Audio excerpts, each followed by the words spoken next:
안녕하세요. 공중전의 샛별 김윤아입니다. 오늘 코스피는 빨간불 켜냈고요. 코스닥은 내림세로 마감했습니다. 오늘 밤 잭슨홀 미팅을 앞두고 관망하면서 투자 심리가 위축되는 모습이었는데요. 하락하는 종목의 수가 많았지만 그 안에서 빛났던 섹터들도 있었습니다. 현재 4시에서 6시 사이 시간의 거래가 활발하게 이루어지고 있습니다. 어떤 이슈들이 올라왔는지 하나씩 체크해 보겠습니다. 네, 현대차가 5,237억 원 규모의 자사주를 처분하기로 결정했습니다. 단체 교섭에 따른 회사 주식 지급 목적인데요. 처분 예정일은 9월 30일입니다. 네, K뷰티 플랫폼 실리콘2의 핵심 임원 2명이 230억 원 상당의 주식을 매도한 것으로 나타났습니다. 지난 6월에 이어 주식을 매각하고 현금화했는데요. 자세한 내용은 잠시 후에 알아보겠습니다. 네, 이수페타시스가 대구에 3천억 원을 투자해서 반도체 제조를 위한 공장을 신설한다는 소식입니다. 이에 주가가 크게 요동치고 있는데요. 잠시 후 시간의 특징주에서 다뤄보겠습니다. 네, 이렇게 중요한 공시 3개 먼저 다뤄봤고요. 시간 외에서 어떤 종목들이 움직이는지 5가지로 정리해봤습니다. 네, 첫 번째 특징주는 세니젠, 엠폭스 관련주입니다. 코로나와 엠폭스의 확산 이슈로 인해서 관련주들이 요동치고 있는데요. 세니젠은 오늘 정규작에서 8% 넘는 파란불 켜냈는데 현재 시간 외에서 상한가 향이 올라가는 모습입니다. 다음으로 리튬과 2차 전지 관련주, EV 첨단 소재가 현재 강한 상승불 켜내고 있습니다. 정규장에서 소폭 상승하며 마감했는데요. 현재 시간 외에서 탄력적으로 움직임 나타나고 있습니다. 자세한 내용은 잠시 후에 알아보겠습니다. 다음으로 애경케미칼 자리했습니다. 정규장에서 하락하며 마감했지만 현재 시간 외에서 강한 오름세 나타납니다. 최근 전기차 화재가 이어지면서 나트륨 이온 배터리에 대한 관심이 커지고 있습니다. 나트륨 이온 배터리는 전기 화학적 안정성이 높고 전해질이 불연성이어서 리튬 이온 배터리보다 화재로부터 안전한데요. 이수 스페셜티 케미컬을 비롯해 전고체 관련주가 급증하는 가운데 나트륨 이온 배터리로 관심이 확산하는 것으로 풀이됩니다. 네, 오늘 코스닥 신규 상장한 M83이 눈에 띄는 움직임 보입니다. 시각 특수 효과 전문 기업인데요. 시장에 관심을 받으면서 장 초반 공모가보다 180%대 급등하면서 일명 더블에 성공했습니다. 시간 외에서는 차익 실험 매물이 출회되면서 현재 지수가 빠지는 모습입니다. 네, 이수페타시스 앞서 공시로 소개해드렸는데 오늘 좋은 소식이 있었죠. 대구에 반도체 부품 공장을 추가로 짓는다는 소식에 현재 지수가 반응하고 있습니다. 빨간불 켜내면서 상승 탄력 받고 있는데요. 주목해보시면 좋을 것 같습니다. 네, 이렇게 오늘장 마감 이후 새롭게 올라온 이슈들 짚어봤습니다. 계속해서 자세한 전략 알아보겠습니다. 네, 오늘 시장의 마지막 기회이죠. 내일 시장의 힌트를 또 찾아봐야겠습니다. 시간에서 움직이고 있는 종목들을 한번 체크해 보도록 할 텐데요. 시간에서 엠폭스 관련주들이 현재 시세를 내고 있습니다. 다양한 종목들 올라와 있는데요. 이주호 본부장님께 여쭤보도록 할게요. 이 엠폭스 관련주들 오늘은 좀 쉬어갔는데 내일장 다시 한번 달려줄 수 있을까요? 이거는 사실 좀 조심하셔야 될 것 같아요. 네. 특히나 이제 오늘 세니젠 얘기 나왔는데 요거랑 비슷한 게 파미셀이 또 있습니다. 지금 파미셀 보시면은 지금 흐름이 좀 굉장히 강하거든요. 근데 파미셀이 원숭이 도창 치료제 관련된 이슈로 좀 테마주로 엮였는데 이게 지금 뭔가 확인되는 바는 없습니다. 이게 치료가 효과가 있는지 이게 어떻게 되는지 아무도 잘 몰라요. 근데 사실 원숭이 두창이라던가 엠폭스 이런 거 얘기 나오면은 꼭 반응을 하는 테마주들이 조심을 해야 된다 이 말씀을 드리고 싶고요. 지금 파미셀뿐만이 아니라 세니젠도 마찬가지입니다. 좀 비슷한 흐름이 나오고 있죠. 그렇기 때문에 이렇게 테마로 엮여가지고 올라오는 종목군들은 주의를 하셔야 되겠고요. 내일 만약에 갈지 안 갈지는 알 수 없습니다. 하지만 또 만약에 WHO에서 좀 비상 위기 이런 얘기 하고 갑자기 원숭이 두창 또 어디 나라에 또 새로 걸렸다 이러면은 그때 또 반응을 할 수가 있다라는 점. 이거는 철저하게 지금 외부 이슈에 의해서 움직이고 있기 때문에 그러한 관련주들의 지금 움직임들을 따라가시기보다는 이거는 사실 미리 좀 가지고 계셨던 분들 아니고서는 지금 신규로 들어가기에는 이 변동성을 과연 저는 견딜 수 있으실까에 대해서 좀 사실 여쭤보고 싶어요. 그러니까 이거 하루에 지금 진폭이 하루에 20%씩 진폭이 나오는데 이걸 과연 버틸 수 있겠냐라는 질문을 하고 싶고, 그래서 만약에 내가 이런 좀 원숭이 두창, 엠폭스 관련주들을 공략하고 싶다고 한다면 정말 나는 트레이딩을 잘한다. 그래서 좀 비중도 어느 정도 좀 조절할 줄 알고 내가 잘 해보고 싶다 하시는 분들에 한해서는 좀 하셔도 되겠지만, 네. 이게 뭐 내가 회사 다니면서 바쁘고 좀 HT에서 쳐다볼 시간 없으신 분들은 그냥 이쪽은 아예 보지 마시고, 차라리 만약에 내가 엠폭스 관련주를 보고 싶다고 한다면 저는 진단키트 쪽을 보셨으면 좋겠어요. 차라리 시젠 같은 종목들, 지금 과열이긴 한데 이게 좀 과열이 풀리고 나서 좀 조정이 한 번 더 나왔을 때 공략하시면 좋을 것 같고요. 오히려 지금 시즌 같은 경우는 매출도 괜찮고요.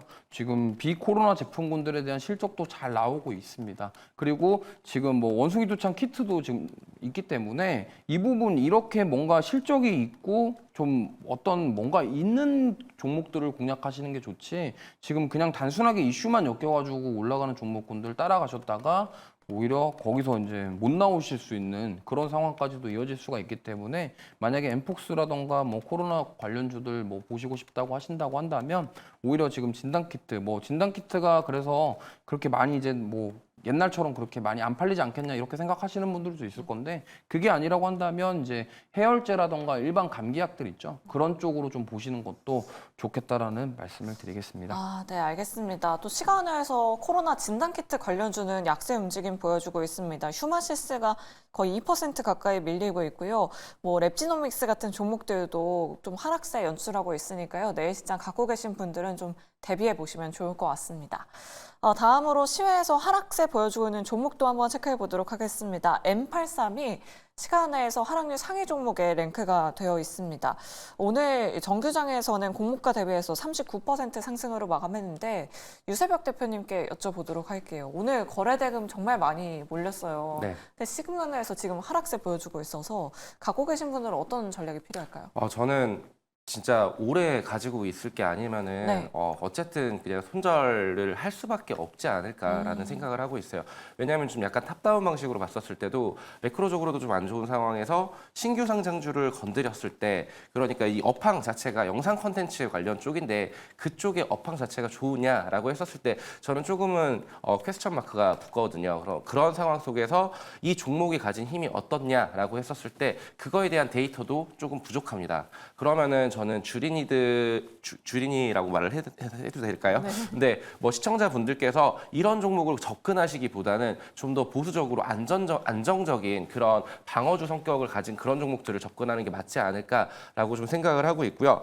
예를 들어 볼게요. 그 신규 상장주가 M83 같은 경우에는 오늘 2시경까지 2시까지 1시 30분에 고점을 찍었는데 이때까지 쭉 치고 올라가다가 한 번에 물량을 던져버렸습니다. 이때 던졌던 물량들이 외국인들과 기관의 물량을 개인들이 다 받아먹었어요, 이거를. 그러면은 이 종목이 일봉상으로는 지금 데이터가 없어요. 그렇다면은 최근에 상장했었던 전진건설 로봇이라는 종목을 봤었을 때 이 종목 같은 경우에도 쭉 밀어버리는 모습을 볼 수가 있거든요. 신규 상장 첫날 올라가려다가 그대로 다 반납을 해버리고 그 이후에 조금의 반등이 나왔지만 데이터 값이 좀 부족하기 때문에 크게 올라올 것인가 라는 부분들, 아니면은 다른 종목을 봤을 때도 유라클 같은 종목도 지금 거침없이 좀 내려가고 있습니다. 이거는 좀 시간을 두고 길게 가지고 가지 않는 이상은 저는 신규 상장주는 좀 접근은 어렵고, 지금 가지고 계신 분들이라고 하더라도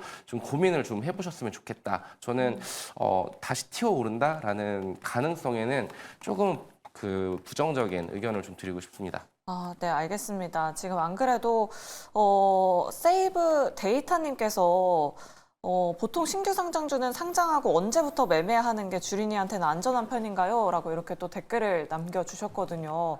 아예 신규 상장주는 쳐다보지 않는 편이 나은 건지, 유세윤 저는 대표님. 안 보는 게 맞다라고 아. 생각을 하고요. 다른 너무나 많은 종목들이, 좋은 종목들이 숨어 있는데 그런 종목을 보는 게 맞고, 시장에서 첫날은 굉장히 뜨거워요. 근데 공모를 받았을 때 그 종목을 가지고 있다라면 첫날 바로 던지는 게 맞다라고 생각을 합니다. 네, 알겠습니다. 세이브 데이터님 좀 고민 해결되셨으면 좋겠고요. 다음으로 9325번님께서는 M83 가지고 계셔서 저희가 바로 상담 도와드리도록 할게요. 매수가는 51,400원에 10%고요. 단타로 들어가는데 한눈 파는 사이에 이렇게 됐습니다. 어떻게 해야 할지 정말 답이 없습니다. 앞으로 향방이 궁금합니다. 라고 이렇게 남겨주셨거든요. 이조원 부장님께 여쭤봐야 할 것 같아요. 아마 우리 시청자님 오늘 뭐 한 12시, 1시쯤에 들어가신 것 같은데 점심 식사하고 오시니까 빠져서 또 깜짝 놀라셨을 것 같아요. 앞으로 향방 어떻게 될까요, 본부장님? 단타를 하실 때 네. 손절가를 정해놓고 하셔야 돼요. 내가 만약에 회사원이라서 못 본다 하시면은 스탑로스 기능 같은 것들을 익히셔서 스탑로스를 걸어 놓으시면은 이 사태까지는 안 왔을 것 같아요. 그렇기 때문에 지금 보시면 하루 변동성 자체가 지금 거의 반토막 났거든요. 그러니까 하루에 고점에서 지금 저점까지 거의 반토막이 났어요. 그러니까 이러한 변동성, 그러니까 지금 신규 상장주들이 어쨌든 뭐 30% 상한가가 아니고 최대한 뭐 올라갈 수 있는 게 뭐 따따블이라고 해서 300%까지 올라가기 때문에 고점에서 이거를 내가 트레이딩으로 잘못 들어갔다가 대응이 안 되면은 이게 이런 사단이 나거든요. 이렇게 되면은 지금 사실 M83 같은 경우가 처음에 올라갈 때는 이제 많은 분들이 이거 더 갈 것 같아. 사실 따따블 갈 것 같아. 300% 갈 것 같아. 이거거든요. 사실 그 심리로 들어갔는데 이게 들어갔다가 지금 이렇게 되니까 이거 어떻게 해야 돼요잖아요. 그러면 제가 뭐 말씀드리고 싶은 거는 단타로 들어갔으면 내가 목표 수익을 5%든 10%든 잡았으면 손절가도 잡고 대응을 하시는 게 맞습니다. 그렇기 때문에 항상 매수하시기 전에 올라가는 것도 당연히 생각하고 사야겠지만 반대로 갔을 때는 내가 어떻게 할지에 대한 부분들을 항상 고민을 하시고 그거에 대해서 대비를 해놓고 단타를 하시는 게 좋다라고 생각해요. 그게 아니라면 특히나 이렇게 내가 단기 트레이딩을 하고 싶다 그러면 신규 상장주는 진짜 이거는 조심하셔야 됩니다. 그러니까 보통 이렇게 좀 사실 뭐 과거에 시총 큰 종목들 있죠. 시총 큰 종목들도 하루에 변동성이 큰데 지금 이러한 종목군들 특히나 M83 같은 경우는 VFX라고 해서 시각 효과와 관련된 사업을 하는데 이거와 비슷한 종목이 덱스터라는 종목이 있습니다. 그 덱스터라는 종목 과거에 메타버스 때 올라가고 나서 그 다음부터 주가가 오른 적이 없어요. 그렇기 때문에 지금 그쪽 사업 자체가 뭐 돈이 되고 뭔가 성장성이 뛰어나고 이런 사업이 아니에요. 그러면 오늘 제가 좀 말씀드리고 싶은 거는 만약에 M83을 내가 오늘 단타로 공략하려고 하셨다고 한다면 최소한 이 회사가 무슨 회사인지 그리고 이 회사가 내가 만약에 손실이 났을 때 튀어 올라올 수 있는 여지는 있는지 그러면 이거와 비슷한 기업들은 지금 주가 흐름이 어떤지 그럼 만약에 지금 덱스터 차트를 한번 볼까요? 덱스터 차트를 보시면 제가 만약에 오늘 뭐 덱스터 차트를 봤다면 저는 이렇게 생각해요. 이 시청자분께서 덱스터 차트를 한 번이라도 봤다면 이건 오늘 안 들어가시지 않았을까 보시면은 같은 사업을 하고 있는 기업인데 주가가 오른 적이 없습니다. 그럼 무슨 말이냐? 상장하고 나서 이렇게 메타버스 때 올랐다가 지금 22년도, 이때 21년도부터 지금 3년 동안 오른 적이 없어요. 계속 빠지고 있죠. 그렇기 때문에 이걸 봤다면 저는 M83을 망설이셨을 것 같고요. 앞으로 만약에 단타를 하시겠다 하시면 차라리 조금 뭐 좀 어느 정도 자리가 잡혀 있는 종목이라던가 신규 상장주 트레이딩 접근은 좀 위험하기 때문에 피하시는 게 좋을 것 같습니다. 네, 알겠습니다. 오늘 신규 상장주의 거래 대금이 정말 엄청나게 몰려서 좀 M83 자세하게 상담 드려봤습니다. 다음으로 시간회에서 이수페타시스가 4% 넘게 상승해주고 있습니다. 앞서 보셨다시피 뭐 신규 공장 건설 이야기가 있는데요. 유세벽 대표님께 여쭤보도록 할게요. 이수페타시스 아까 상담해 주시다가 말았잖아요. 네, 맞습니다. 좀 자세한 내용 설명해 주시죠. 우선은 저는 긍정적인 그 소식이라고 생각을 합니다. 그러면서 이제 주가가 반응을 좀 해주고 있는데, 결국에는 3천억을 투자를 한다? 그만큼 사업이 잘 되고 있다라는 거를 반증을 하는 거 아닌가라고 생각을 하고 있고요. 그렇게 됐었을 때 이 공장이 지어지고 여기에서 물량을 찍어낸다면 인쇄로 기판을 찍어낸다면 결국에는 매출과 이익의 증가로 찾아오게 됩니다. 그러면은 지금도 시장에서는 이수페타시스라는 종목을 계속적으로 눈여겨보는 투자자분들이 많을 텐데 저는 현 시점에서도 저는 충분히 더 튀어 올라갈 수 있는 종목이라고 말씀을 드리고 싶고요. 저는 이렇게 생각을 합니다. 지금 현 시점에서도 어떻게 보면은 단기적인 저항 라인에 부딪혀 있어요. 그러니까 주가가 밀렸다가 올라오려다가 한번 저항을 받고 있는데 이 저항 때만 뚫어준다라면, 그러니까 121선을 뚫고 골든크로스가 나면서 추세적으로 꺾여 올라간다면은 전고점 부근까지도 충분히 트라이 해볼 수 있는 그런 종목이라고 말씀을 좀 드리고 싶습니다. 네, 알겠습니다. 이수페타시스 좀 자세하게 설명드려봤습니다. 그리고 시간회에서 재건 관련주들이 좀 눈에 띕니다. 이조건 부장님께 여쭤볼게요. 재건 관련주, 뭐 코로나 엠폭스 테마로 같이 봐야 되는 건지 내일 시장에서 시세 다시 낼 수 있을까요? 지금 제가 봤을 때는 해리스 트럼프 이게 왔다 갔다 하고 있어요. 네. 지금 뭐 어떨 때는 해리스 후보자 지지도 올라갔다고 하면서 해리스 관련주 올라갔다가 아니면 트럼프 또 지지도 올라가면은 트럼프 관련주 올라가는데 어제 뉴스 중에 그런 게 있었습니다. 미국 대선 후보 중에 3후보 그 케네디라는 후보가 있는데 트럼프 지지를 검토하고 있다라고 합니다. 검토예요. 검토기 때문에 오늘 반응을 안 했는데 시간에 지금 움직인다라는 거는 지금 시장 참여자들이 이거에 대해서 뭔가 지금 입질이 왔다 이거거든요. 그렇기 때문에 오늘 저녁에 만약에 이 케네디 후보가 나는 트럼프를 지지해 이 얘기가 나오면은 만약에 내일 오크라 재건 관련주들이 움직일 수 있다라고 보고 있고요. 그리고 최근에 건설주들이랑 올라왔던 이유도 건설에 대한 뭐 업황 회복에 대한 기대감보다 재건 이슈에 대한 부분들이 더 컸다라고 보시면 될 것 같아요. 그렇기 때문에 지금 뭐 현대 에버다임부터 시작해서 이러한 여러 가지 종목군들이 있습니다만 최근에 트럼프 트레이드 이슈로 7월 말에 바짝 올라왔다가 다시 다 반납하고 지금 다시 올라오고 있는 상태거든요. 저는 이렇게 보셨으면 좋겠어요. 지금 해리스 후보가 좀 지지율이 좀 올라갔다고 해서 해리스 트레이드 종목들을 따라갔다가 만약에 또 트럼프 후보 지지가 올라가면은 거기 또 빠지거든요. 그러면은 만약에 시속 게임을 지금 하고 있기 때문에 미국 대선이 지금 11월 달까지 시간이 남아 있단 말이죠. 그러면 분명히 한 번쯤은 트럼프 지지도에 대한 그런 이슈가 나오면서 트럼프 트레이드 관련 종목들이 올라올 가능성이 있다. 그렇다고 한다면 시속 게임을 하고 있기 때문에 해칭 전략으로 만약에 내가 양쪽을 다 투자를 좀 해보신다고 한다면 올라올 때 팔아서 나오고 또 올라올 때 팔아서 나오고 이런 식으로 하면은 손실을 좀 줄이면서 좀 해칭 매매가 가능하다 이렇게 좀 접근해 보시면 좋을 것 같아요. 그래서 지금 뭐 한쪽으로만 치우쳐가지고 나는 무조건 해리스가 될 것 같아 아니면 나는 트럼프가 무조건 될 것 같아 이렇게 접근하시면은 반대 상황이 벌어졌을 때 손실이 발생할 수밖에 없습니다. 그렇기 때문에 미국 대선이라는 불확실성 속에서 우리 시청자분들이 좀 현명하게 투자할 수 있는 방법은 내가 만약에 해리스 트레이드 관련 종목들을 가지고 있다라고 한다면 그거와 반대로 트럼프 트레이드 관련 종목들도 좀 가져보시고 그럼 비중을 나눠서 투자를 한 다음에 올라오는 쪽이 올라오면 수익을 내고 그러면 트럼프 쪽은 만약에 수익이 안 났겠죠? 그럼 가지고 있다가 트럼프 대선 전에 트럼프가 만약에 뭔가 뭐 발언을 해가지고 올라왔다. 그럼 그때 또 익절하시고 그러고 나서 미국 대선 끝나면은 그 둘을 다 없애버리면 리스크를 줄일 수 있는 이러한 전략이 있습니다. 그렇기 때문에 이러한 식으로 좀 현명한 투자를 하셨으면 좋겠고 물론 사람 뭐 심리 자체가 이쪽이 간다 그러면은 나 이거 사고 싶은데 장대양봉 나오면 이거 사고 싶은데 이런 심리적인 부분은 분명히 있습니다. 하지만 그거를 좀 최대한 줄이고 이성적으로 생각하셔서 오히려 나는 투자의 관점으로 접근한다. 그럼 양쪽이 누가 될지 모르는 반반 확률을 가지고 있는 상황에서 이거를 시소를 타는 게 아니라 이쪽과 이쪽 양쪽에 다 투자를 하셔서 올라오는 쪽을 수익을 챙기는 그런 전략을 세워보시는 매매가 되셨으면 좋겠습니다. 네, 알겠습니다. 이 대선 트레이딩 관련주들에 대한 전략 좀 자세하게 세워드렸습니다. 잘 참고해 보시면 좋을 것 같고요. 다음으로 현대차 자사주 처분 소식 한번 짚어보도록 할게요.